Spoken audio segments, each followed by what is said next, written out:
My name is Maia Rathwell, and I am the Croatian Saber national team coach. I started fencing at a pretty young age, but it was épée because épée and foil were the only two weapons that were available in Zagreb, Croatia, where I'm from. Back in the day, I was just fencing épée. So in 2010, I moved to Edmonton, Alberta, where I joined Sergey's Saber Club, and this was my first contact with Saber. I loved it from the very start. Upon my return to Croatia, Zagreb in 2017, I started first coaching the épée recreational group, and then I started a Saber recreational group. And in 2019, I became the national team coach for Saber. I have a degree in education. I also have a sports fencing coach diploma from a sports college in Zagreb. And I also have a management certificate from University of Alberta, but that didn't help so much with the sport as much with the organization of everything. My coaching philosophy is pretty much exactly the opposite of most of my coaches throughout my life. Well, my first coach was amazing. I have to mention her, Mirna Boroshak. She's an FIE épée rep, and she's really, really good.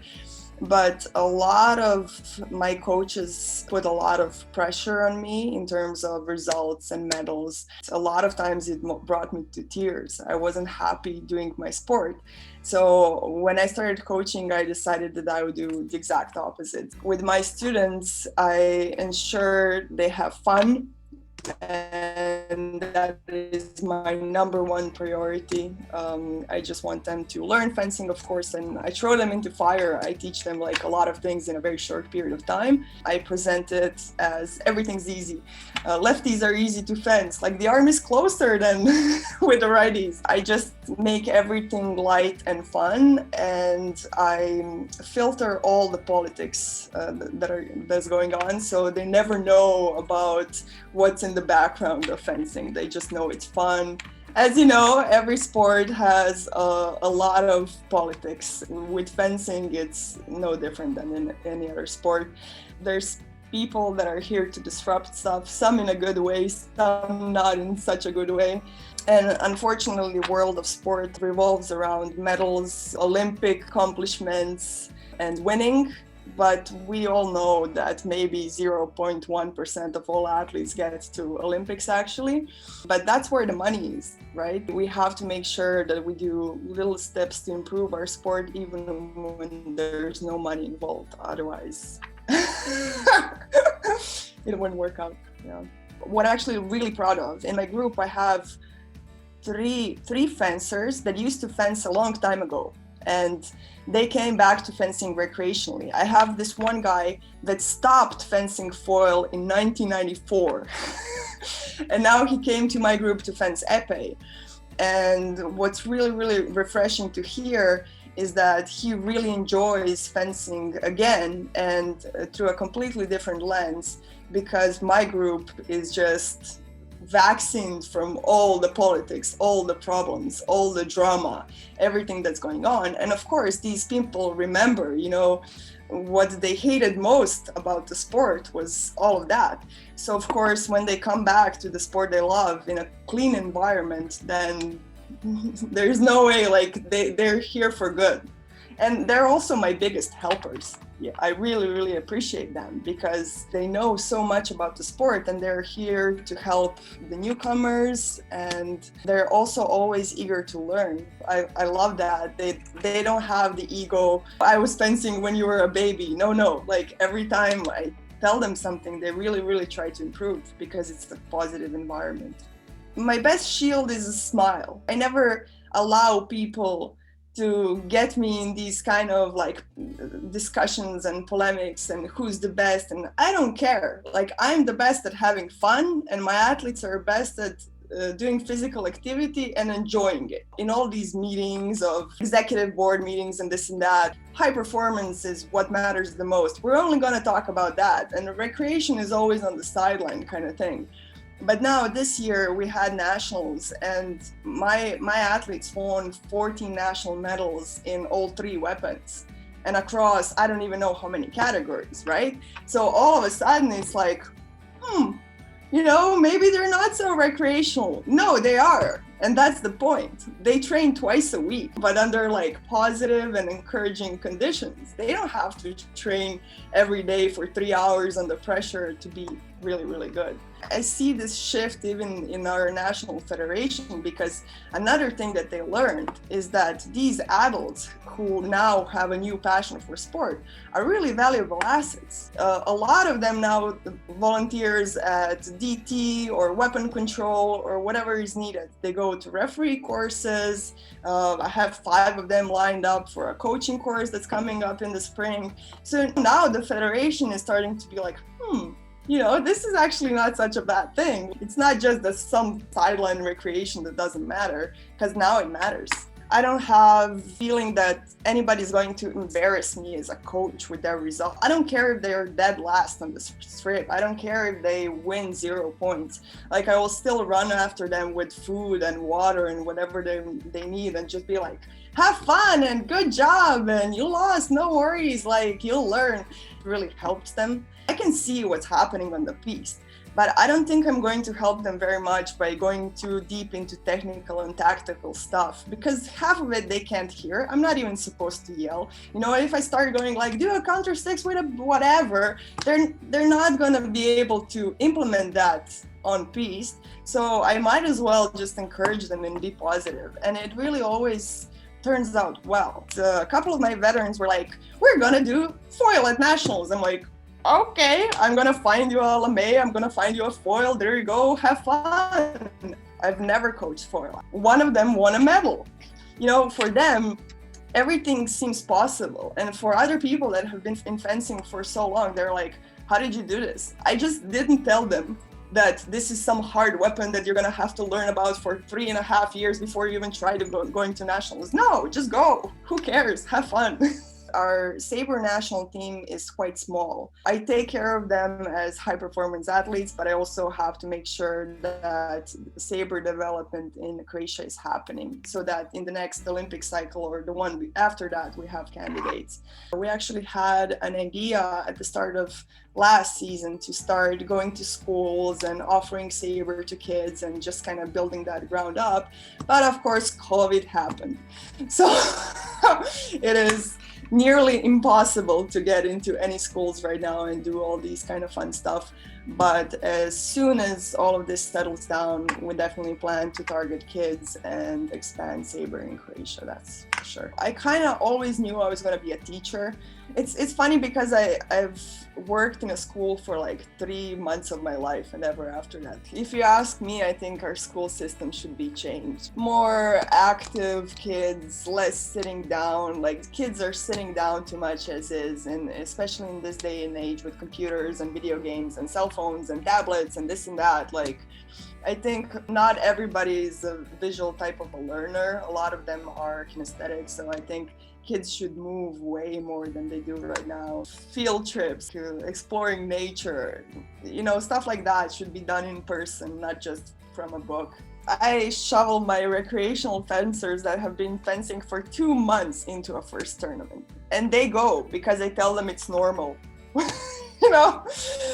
There's more opponents. You're going to learn more stuff than just fencing the same people all the time. Who cares if you win or lose? Just go and fence, kind of. The competitiveness doesn't have to come with the stress that we all perceive it to be as a stressful situation. It really doesn't have to. The sooner you get into your first tournament, the better, because a person has to go through at least 10 tournaments before they feel like they're at home on the piste amongst unknown refs and unknown opponents. So the sooner you get it out of your system, the better, and you're gonna enjoy it. Not everybody's competitive or think they're competitive, but a lot of people don't even give themselves a chance to try because of this perceived stress. Who's gonna judge me then? Nobody's gonna judge you. Just go and have fun.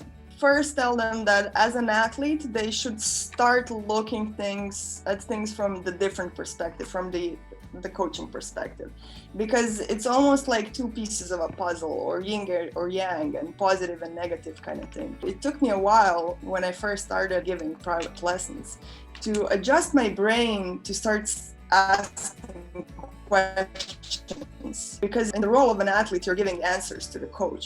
But as an athlete, you have to start thinking about the questions that you would ask as a coach. Because we tend to take everything we've learned for granted. And we kind of think in our heads that everybody should know what we know. But it's actually a very long thought process to be able to dissect every part of the movement, the vocabulary you're saying, think about it, dissolve it, and then put it back together and think about how you would explain this to people. Because you and I both know that the Perry third is this, but is it 10 centimeters to the right? Where is your wrist? Like, start thinking about these things. Like, how would you actually explain it? On the other hand, don't worry about it too much, because experience will give you a lot of new knowledge. You will see that if you explain this a certain way and your students are not getting it, and then you maybe remember something from the past that a coach told you or something that worked, and you try to say it in a different way or show it in a different way, and 7 out of 9 get it, then that's the way. And you will know from that second on, this is kind of the better way to explain it, right? Think about it, but also trust yourself, and the experience will definitely show you the better way of doing minor improvements all the time. The main thing for coaching for me is just be positive. Like, just be positive all the time. Be encouraging and be positive. And in my club, there's only one rule. There's no negativity. There's no talking down about someone. There's no criticizing without it being a constructive criticism. If you want to help, awesome. But if you're just yapping just to say something, just don't do it. Be encouraging, be positive, believe in your students and believe in yourself. And that's all you need to know. Everybody's different. You have super talented people, and then you have people that have been through so many sports. You get a former tennis player, it's going to be the world of difference from somebody that never picked any kind of a ball or weapon or anything like it in their hands. If you look at people as individuals and not some high standard that everybody should get right away kind of thing, then even small steps can be positive improvement. For some people, this is how en garde looks like, now you try it. 5 people are gonna get it right away.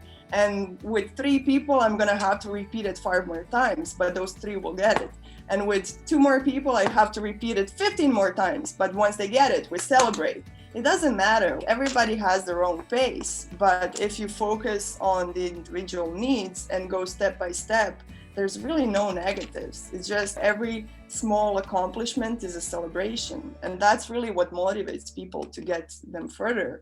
It's not comparing yourself. You can learn from them, sure. You can have a look how it's maybe supposed to be done or whatever. You can practice with them. That's awesome. But just because you didn't get it right away and they already got it, doesn't mean a thing. I genuinely want them to improve. And it's not just fencing. If I see a person that is not suited for fencing, I'd be like, maybe you should try tennis, try swimming. You have the build have you tried that kind of thing? As long as there's physical activity in sports, I'm all up for it. If this is what they want to do and they decide that they're going for it with all that they have, just motivate them and support them instead of telling them exactly what they should do to every fine detail and then getting very mad at them if they're not listening to every word you say kind of thing. No, I'm not the most important person here. You are. It is about the person, not just about the athlete. I have a couple of people in my group that get really disappointed after a competition that they didn't do what they were set out to do. And then it's just regrouping, talking to them through what happened, why it happened, how can we improve this, how can we make this better next time, even down to stuff like, what did you eat last night? Did you have enough water? Did you have enough sleep kind of thing? We just kind of go through everything that happened and talk about how we're going to improve it next time, because there's no point in just focusing on negativity and stopping there because one time you didn't succeed and now everything goes no, we can just regroup and see what we can improve. My epic group is really just recreational, but I have some young national team epes who like to come to my group and fence. because there's no negativity here. And I would ask them, you guys are going to World Cups. Why do you want to come train with my recreational people? You're not going to learn fencing from them. And they're like, no, we just want to come and fence and have fun. It doesn't matter. Even if we have to teach them something, we just want to sometimes have fun. Focusing on lowering stress is really, really important for mental part of the game, which is also like extremely important, especially in fencing. Always have fun, and if you're not having fun, try to see why you're not having fun and do it so that you're having fun. Otherwise, you're gonna quit. You know, as we've seen so many times with high performance fencers, they either get like injured or they quit for whatever reason, politics or money or no fun or whatever it is. Don't let anyone do this to you. You're the boss in this game, and you're here for fun and to enjoy yourself and improve and be really good at what you're doing, but you're only gonna do this if you love what you do. So don't let anyone stand between you and your love, which is fencing. Right?